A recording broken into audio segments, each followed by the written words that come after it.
Everyone, this is Bilal from video वाली सरकार। और इस वीडियो के अंदर मैं आपको बताऊंगा कि ऐसी टॉप 5 क्या चीजें हैं जो कि आपको किसी भी लैपटॉप को बाय करने से पहले देखनी चाहिए। अब ये बात मैं आप लोगों को बता दूं कि बेशक आप एक नया लैपटॉप खरीदने जा रहे हैं या आप एक पुराना लैपटॉप खरीदने जा रहे हैं, इन 5 चीजों का ख्याल रखना काफी ज्यादा जरूरी है। इसके अलावा ये बात आप लोगों को बता दूं कि इस वीडियो के अंदर मैं आपको डायरेक्टली लैपटॉप्स के मॉडल भी बता सकता हूं। मैं आपको कह सकता हूं कि आप ये मॉडल बाय कर सकते हैं, आप वो मॉडल बाय कर सकते हैं, लेकिन उसके अंदर मसला ये आएगा कि आप जिस शॉप के पास जा रहे होंगे, हो सकता है कि वो लैपटॉप का मॉडल उस शॉपकीपर के पास मौजूद ना हो और आप लोगों को बगैर किसी लैपटॉप को खरीदे घर आना पड़े। लेकिन इस वीडियो के अंदर क्योंकि मैं आप लोगों को ट्रिक्स बताऊंगा, तरीके बताऊंगा जिससे आप अंदाजा लगा सकते हैं कि लैपटॉप की परफॉर्मेंस कैसी रहने वाली है, तो आप किसी भी शॉपकीपर के पास जाकर कोई भी लैपटॉप का मॉडल जज कर सकते हैं। आप खुद बता सकेंगे कि क्या ये लैपटॉप बाय करने के काबिल है या नहीं। बस सबसे पहली और सबसे ऑब्वियस चीज जो कि आप लोगों ने देखनी है वो है लैपटॉप का प्रोसेसर। अब ये चीज तो आप जानते ही होंगे कि लैपटॉप का प्रोसेसर जितना ज्यादा पावरफुल होता है, लैपटॉप की जो परफॉर्मेंस है उतनी ज्यादा बेहतर होती जाती है। बात कर ली जाए लैपटॉप के मॉडल की, तो डिफरेंट मॉडल्स के अंदर डिफरेंट टाइप्स के प्रोसेसर्स लगे होते हैं। किसी के अंदर कोर 2 Duo लगा होता है, किसी के अंदर कोर i3 लगा होता है, किसी के अंदर कोर i5 होता है, तो कहीं पर आपको देखने को मिल रहा होता है कोर i7। लेकिन ये बात मैं आप लोगों को बता दूं कि नॉर्मली तो ये सोचा जा रहा होता है कि हमेशा जो कोर i7 है उसकी परफॉर्मेंस कोर i5 से बेहतर होगी, हमेशा जो कोर i5 है उसकी परफॉर्मेंस कोर i3 से बेहतर होगी। लेकिन प्रोसेसर के मॉडल के साथ साथ उसकी जनरेशन भी बहुत ज्यादा मैटर कर रही होती है। इस टाइम इंटेल के जो प्रोसेसर है, जो आई सीरीज है जिसके अंदर i3, i5 और i7 आ जाते हैं, उनकी 7 डिफरेंट जनरेशन आ चुकी हैं इस टाइम मार्केट के अंदर। और हर जनरेशन के साथ जो प्रोसेसर की परफॉर्मेंस है वो बेहतर होती गई है। सबसे पहले फर्स्ट जनरेशन आई थी, उसके बाद सेकंड आई, इसी तरह करते करते आज 7th जनरेशन के प्रोसेसर भी आपको मार्केट के अंदर देखने को मिल रहे हैं। प्रोसेसर की जनरेशन का पता लगाने का तरीका बहुत आसान है। अगर आपके प्रोसेसर का जो मॉडल है वो हंड्रेड्स के अंदर है, यानी कि 750 है, 350 है, तो इसका मतलब यह है कि आपका जो प्रोसेसर है वो फर्स्ट जनरेशन का प्रोसेसर है। लेकिन अगर उसके अंदर आपको जो मॉडल देखने को मिलता है वो कुछ इस तरह का है, 2500, 2300, तो सिंपल सा इसका मतलब यह है कि वो सेकंड जनरेशन का प्रोसेसर है। अगर 3000 की रेंज के अंदर है तो थर्ड जनरेशन है, इसी तरह अगर 4 है तो फोर्थ है, 5000 है तो फिफ्थ है, और इसी तरह आप 7000 तक आ सकते हैं 7th जनरेशन के लिए।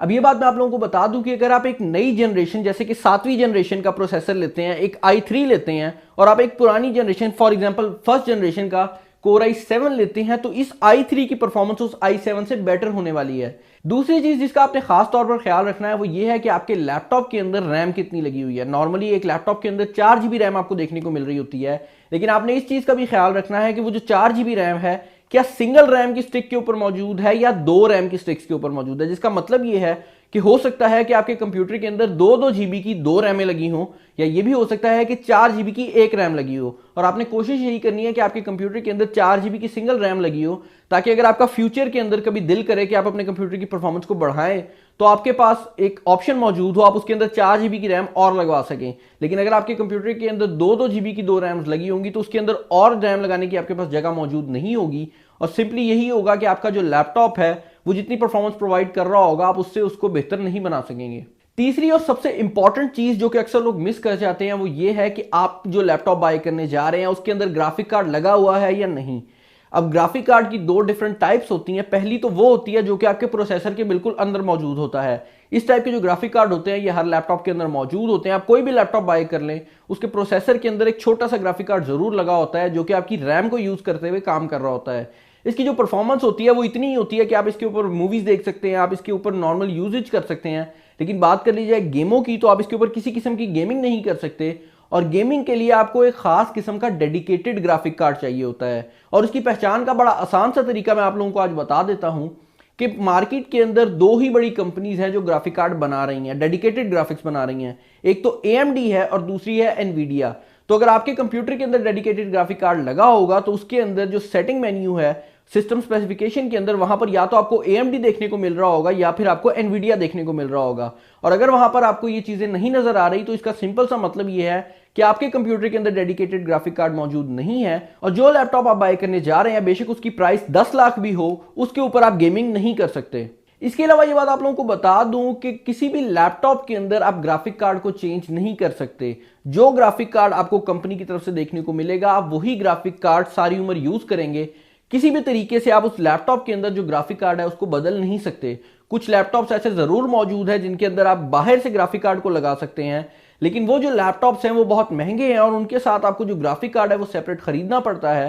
तो मैं आपको रिकमेंड करूंगा कि जब भी आप लैपटॉप बाय कर रहे हैं तो ग्राफिक कार्ड के ऊपर एक खास नजर रखें। चौथी चीज जिसके बारे में मैं इस चैनल के ऊपर पता नहीं कितनी दफा बात कर चुका हूं वो है आपके लैपटॉप की हार्ड ड्राइव। आपने इस चीज को जरूर कंसिडर करना है कि आपके लैपटॉप के अंदर कौन सी टाइप की हार्ड ड्राइव लगी हुई है। एक तो नॉर्मल हार्ड ड्राइव होती है जिसके अंदर बाकायदा तौर पर एक सीडी की तरह की ड्राइव होती है जो घूमती रहती है हमेशा, और दूसरी होती है एसएसडी। अब एसएसडी के रिलेटेड मैं एक सेपरेट वीडियो मुकम्मल तौर पर पहले ही बना चुका हूं जिसको आप ऊपर की तरफ मैं लिंक दे दूंगा, आप चेकआउट कर सकते हैं। लेकिन ये बात मैं आप लोगों को बता दूं कि आपने लैपटॉप बाय करने से पहले इस चीज को जरूर कंसिडर करना है कि आपके लैपटॉप के अंदर कौन सी हार्ड ड्राइव लगी हुई है, और कोशिश करनी है कि आप एक ऐसा लैपटॉप बाय करें जिसके अंदर एसएसडी ड्राइव लगी हो। और अगर आप एक लैपटॉप बाय कर भी रहे हैं जिसके अंदर एसएसडी नहीं है तो आपने इस चीज को जरूर कंसिडर करना है कि 10,000 रुपया आपने अपनी लैपटॉप की प्राइस से बचा लेना है जिसकी आपने एसएसडी लेकर लगवा लेनी है। और अगर आप एक i3 बाय करते हैं जिसके अंदर एक एसएसडी ड्राइव लगवा लेते हैं तो उसकी परफॉर्मेंस एक i5 से बेहतर होगी अगर उसके अंदर पुरानी हार्ड ड्राइव मौजूद हो। Last but not the least जो चीज अक्सर लोग मिस कर जाते हैं वो ये है कि लैपटॉप किस वारंटी के साथ आता है। अब आप जो भी लैपटॉप नया बाय कर रहे होंगे उसके साथ आपको 1 या 2 साल की वारंटी तो जरूर देखने को मिल रही होती है, लेकिन वारंटी की 2 डिफरेंट टाइप्स होती हैं। एक होती है लोकल वारंटी और एक होती है इंटरनेशनल वारंटी। और अक्सर लोग ये सोच रहे होते हैं कि जो इंटरनेशनल वारंटी है वो बेहतर है, जबकि लोकल वारंटी जो होती है वो ज्यादा महंगी होती है और लोकल वारंटी ज्यादा बेहतर होती है। लोकल का मतलब ये होता है कि अगर आपके लैपटॉप के अंदर कोई मसला आ गया है तो आपने अपना जो लैपटॉप है उसी दुकान वाले के पास वापस लेकर आना है जिससे आप लैपटॉप बाय कर रहे हैं। इंटरनेशनल वारंटी का मतलब ये होता है कि आप जो लैपटॉप बाय कर रहे हैं अगर उसके अंदर कोई मसला आ जाता है तो उसको रिपेयर करवाने का एक ही तरीका है कि आप अपने लैपटॉप को अपनी जिम्मेदारी के ऊपर किसी कंट्री के कस्टमर केयर सेंटर के ऊपर भेजें। अब डेल और एचपी के कस्टमर केयर सेंटर तो पाकिस्तान के अंदर मौजूद हैं। आप अगर लाहौर में मौजूद हैं तो आप डायरेक्टली जा सकते हैं, और अगर आप किसी और शहर में हैं तो आप लाहौर सेंड कर सकते हैं। लेकिन इसके अलावा जितनी भी कंपनीज हैं उनके कस्टमर केयर सेंटर पाकिस्तान के अंदर या तो मौजूद नहीं है या उनकी सर्विस बहुत स्लो है। और इसके अलावा ये बात आप लोगों को बता दूं कि अगर आप इंटरनेशनल वारंटी बाय करते हैं तो उसमें रिपेयर की जो मुकम्मल जिम्मेदारी है वो आपकी हो जाती है, लेकिन लोकल वारंटी के अंदर आपने दुकान वाले को लैपटॉप प्रोवाइड कर देना है, आगे उस दुकान वाले की जिम्मेदारी है कि वो लैपटॉप को किस तरह रिपेयर करवाता है। इसीलिए मैं आपको हमेशा रिकमेंड करूंगा कि आप एक लोकल वारंटी वाला लैपटॉप बाय करें अगर आप एक लैपटॉप बाय करने जा रहे हैं, क्योंकि इंटरनेशनल वारंटी का कोई फायदा नहीं होता। कोई भी लैपटॉप अगर आप नया बाय कर रहे हैं तो उसके साथ इंटरनेशनल वारंटी तो आती ही है। कोशिश यही कीजिएगा कि आप लोकल वारंटी में लैपटॉप बाय कर रहे हो। इसके अलावा ये बात आप लोगों को बता दूं कि आजकल मार्केट के अंदर जितने भी लैपटॉप्स मौजूद हैं उनमें जो लेनोवो के लैपटॉप्स हैं वो दूसरे लैपटॉप से काफी अच्छी परफॉर्मेंस प्रोवाइड कर रहे हैं, काफी सस्ते हैं और काफी बेहतर परफॉर्मेंस प्रोवाइड कर रहे हैं। आप अगर एक नया लैपटॉप बाय करने जा रहे हैं तो मैं आपको रिकमेंड करूंगा कि आप एक लेनोवो का लैपटॉप बाय कर लें, क्योंकि उसके अंदर आपको परफॉर्मेंस भी अच्छी मिल जाएगी और प्राइस भी थोड़ी मिल जाएगी।